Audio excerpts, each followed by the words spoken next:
자가 아파트, 그리고 정말 투자를 안 해본 분들한테는 투자의 패턴을 익히기 제일 좋은 상품이 오피스텔. 사실 대지 지분이 있고 그 위에 건물에 올라가 있는 형태거든요. 그러면 도로를 끼고 있어야 돼.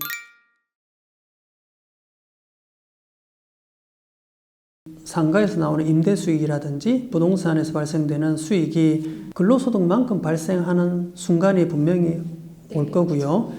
그리고 그 근로소득을 상회하는 소득이 발생을 매달 한다고 했을 때, 그때가 되면 이제 근로소득이 없어진다고 하더라도 직장을 다니면서 누렸던 어떤 그런 가계의 씀씀이 소비생활이 이어갈 수 있다는 거죠. 그런데 이게 자산소득이 매월 발생되는 자산소득이 일정 금액이 되기도 전에 퇴사부터 한다면 지금 같은 고금리 상황을 맞이했을 때 새로운 투자를 할 수 있는 원천, 현금 흐름을 차단당하는 결과거든요. 그렇기 때문에 앞으로 경제 상황이 어떻게 다이나믹하게 변할지 모르겠지만 우리가 향후 발생할 수 있는 어떤 네거티브한 경우의 수를 최대한 고민을 하면서 근로소득을 끊임없이 유지를 하면서 여기서 나오는 현금 흐름으로 자연스럽게 향후의 자산소득으로 넘어갈 수 있는 단계까지는 계속 유지를 해야 된다는 거죠. 투자의 첫걸음이 자가 아파트예요. 자가 아파트, 그리고 정말 투자를 안 해본 분들한테는 투자의 패턴을 익히기 제일 좋은 상품이 오피스텔이 제일 투자의 어떤 패턴을 익히기에 가장 좋은 상품이라고 생각을 해요.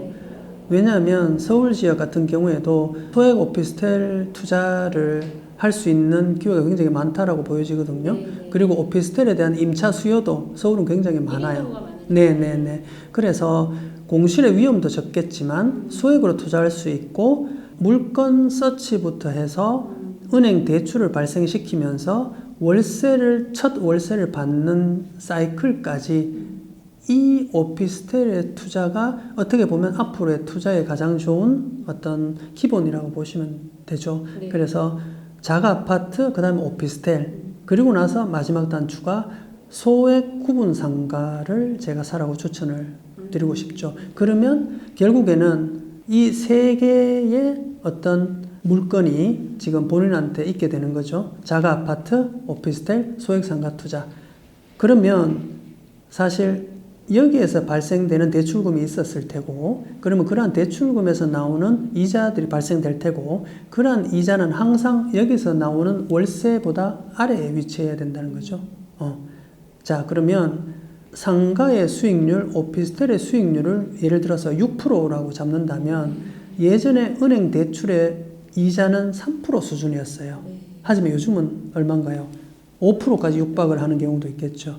그러면 결국에는 우리가 6%로 세팅하지 않았으면 마이너스가 될 가능성이 굉장히 많겠고, 하지만 첫 세팅을 6% 이상으로 했다면 소액이지만 마이너스가 되지는 않고 수익이 남는다는 거죠. 그러면 그 수익을 갖고 또 다른 물건을 투자를 계속 해나가는데, 예전에는 수익이 많이 남았다면 요즘 같은 고금리 시대에는 수익이 좀 줄어들 수는 있어도 여기서 나오는 월급과 상가에서 나오는 월세와 그리고 자기가 그동안에 모았던 어떤 그런 어떤 현금 흐름을 갖고 또 다른 상가를 이렇게 사게 되면 그 상가에서 또 다른 수익이 나올 거고 대출 이자가 나올 거고, 그러면 이 상가를 사는 데 있어서 기존에 있었던 아파트, 오피스텔, 집, 소액 구분 상가 한 칸에서 추가 대출이 발생될 가능성이 또 있다고 보는 거죠. 시간이 1년, 2년 흐르면서.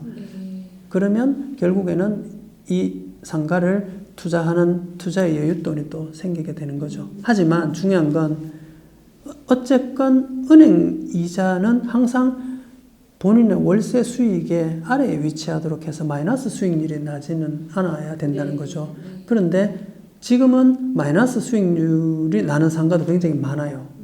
왜냐하면 고금리 시대이기 때문에. 그런 분들은 초창기에 상가를 구매하실 때 4% 이 정도 수익률 나는 상가를 구입했기 때문에 지금 마이너스가 난다고 보여지고, 그러면 직장인들에게는 어떻게 보면 요즘 같은 고금리 시대에 기회가 될 수가 있죠. 왜냐하면 계속 수익률이 떨어지는 상가들은 급매로, 저가로, 싸게 이런 게 어떻게 보면 기회가 될 수 있죠. 그래서 직장인들에겐 그런 기회를 어떻게 보면 집합상가가 아닌 예를 들어서 대지를 물고 있는 통상가나 꼬마 빌딩의 경우에는 사실 대지 지분이 있고 그 위에 건물에 올라가 있는 형태거든요. 그러면 도로를 끼고 있어야 되는 게 제일 중요하고요. 도로를 끼고 있고 건물이 너무 높지 않을 것을 추천을 드립니다. 왜냐하면 제가 책에도 이렇게 기재를 해두었지만 제가 제일 좋아하는 꼬마 빌딩 상가는 1, 2층 정도의 건물을 제일 선호를 하고 대지를 물고 있는 이런 건물들은 사실 고층 건물일수록 고층에 공실이 생길 우려가 굉장히 많고요. 그리고 고층으로 지어졌다는 것은 대부분의 철근 콘크리트로 지었다고 보여집니다. 그러면 건축비가 이 건축물의 비용에 포함이 되어 있기 때문에 엄청나게 비용이 많이 올라간다고 보여지고요. 하지만 1, 2층 정도의 어떤 조립식 건축물 같거나 아니면 굉장히 허름한 건물의 경우에는 건축비는 없다고 보고 대지에 대한 가치만 있다고 보여지니까 그런 상가를 투자를 하시는 걸 추천을 드리고, 그렇다면 그런 상가를 투자했을 경우에는 본인이 그 건물을 리모델링해서 가치를 올릴 수도 있어요. 그런데 철근 콘크리트로 지어진 건물은 일단 매매가 자체에 건축비가 포함이 되어 있기 때문에 굉장히 비싸고 수익률은 떨어진다고 보시면 됩니다. 보통 스타벅스 건물 아시죠? 그런 건물들은 전부 조립식 건물입니다. 그래서 그리고 보통 오피스 빌딩 같은 건물 있죠. 그런 건물은 철근 콘크리트 빌딩이라고 보시면 됩니다. 그리고 이렇게 외곽지에 이렇게 가시다 보면 뭐 예쁜 카페 있고 넓은 대지에 이렇게 베이커리 카페처럼 이렇게 그런 건물들은 사실 철근 콘크리트로 짓지 않아요. 그냥 경량 철골 구조의 조립식 건축물이거든요. 왜냐하면 빠른 시간에 짓고 또 굉장히 건축비도 싸게 드니까.